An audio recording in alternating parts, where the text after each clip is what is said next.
জানি আপনারা সবাই বলেছেন, আমরাও শুনেছি যে এই জায়গাটা থেকে একটা বিমানবন্দর হওয়া যায় কিনা।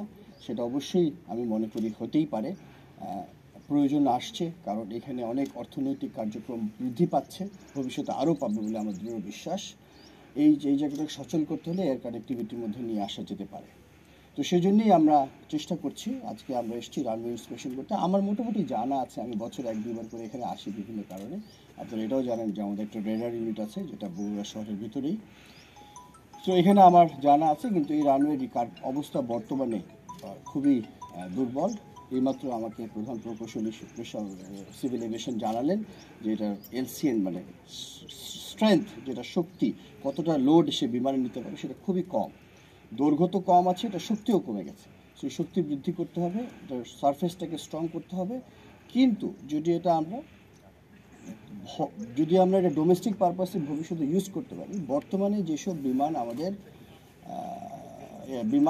বিমান বাংলাদেশ এয়ারলাইন্স এবং অন্যান্য এয়ারলাইন্স যেগুলি আছে, প্রাইভেট এয়ারলাইন্স, তাদের যে বিমান আছে, তারা যদি অপারেট করতে হয়, তাদের যে বিমান আছে এই লেন্থে হবে না।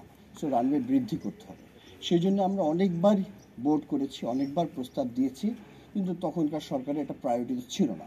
এখন আমরা এটাকে আবার প্রায়োরিটি দিচ্ছি, এবং এই জন্যই আমার সাথে চেয়ারম্যান মহোদয় আছেন, এবং উনি অবশ্যই এটা তার মাধ্যমে উপস্থাপন করবেন। সো ইমিডিয়েটলি আমরা চেষ্টা করবো এই রানওয়ের অপারেশনাল যে সারফেসটা আছে এটাকে কার্যক্রম করে ফেলবো, যাতে কিনা আমাদের ইমিডিয়েট কোনো এমার্জেন্সি ল্যান্ডিং হতে হলে বা কোনো কারণে কোনো প্লেনটাকে এখানে ল্যান্ড করাতে চাইলে আমরা করতে পারবো। সেটা হচ্ছে কম প্যাসেঞ্জার নিয়ে, কম তেল নিয়ে। কিন্তু ফুল অপারেশন করতে হলে এই রানওয়েটাকে অবশ্যই দৈর্ঘ্য বৃদ্ধি করতে হবে, মিনিমাম 1,500 থেকে 2,000 ফিট।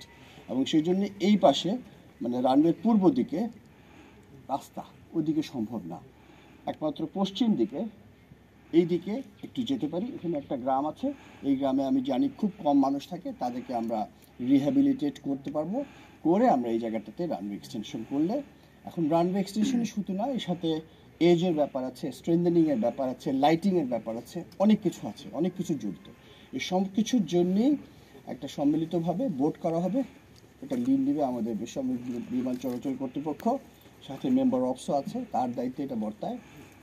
এবং আমরা এই বোর্ডের মাধ্যমে এক্স্যাক্ট আমাদের রিকোয়ারমেন্টটা বের করবো। তারা অলরেডি অনেক দূর এগিয়ে গিয়েছে, এবং পরবর্তীতে আমরা বর্তমান অন্তর্বর্তীকালীন সরকারের কাছে উপস্থাপন করব, এবং এটা যদি আমরা ফান্ডিং পাই অবশ্যই এটার কাজ শুরু হয়ে যাবে। আর যদি না হয় তাহলে আমরা একটু অপেক্ষা করবো, ধৈর্য ধরবো, যখন আমাদের নির্বাচিত সরকার আসবে তাদের দিক নির্দেশনামূলকভাবে আমরা যেটা মনে করি করা দরকার সেটাই করবো।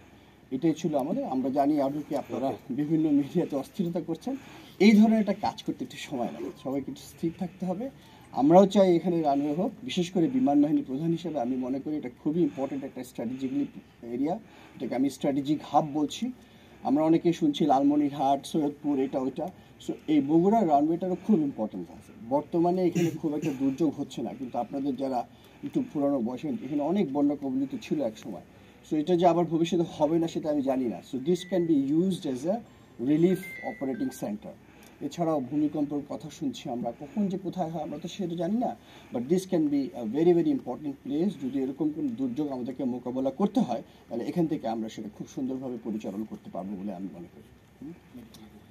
এবং এছাড়াও এখানে মেডিকেল ইভ্যাকুয়েশন, ক্যাজুয়ালিটি ইভ্যাকুয়েশন, এই ধরনের মিশনের ব্যাপারে আমাদের এই জায়গাটা যখন আমরা ফুললি অপারেট করব, সেখানে আমরা মাঝারি থেকে বড় আকারের পরিবহন বিমান নিয়ে আসতে পারবো, বিমান বাহিনী, এবং দরকার হলে যদি প্রয়োজন হয় বাইরের, সেটা থেকে আমরা ডাইরেক্টলি এখান থেকে ত্রাণ তৎপরতা এবং অন্যান্য কার্যক্রম চালাতে পারবো।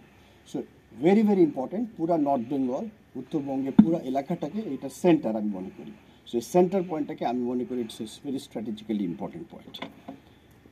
এছাড়াও এখানে ভিভিআইপি অপারেশন অনেক হয়, যে রাষ্ট্রপ্রধান, সরকার প্রধান এদিকে আসেন।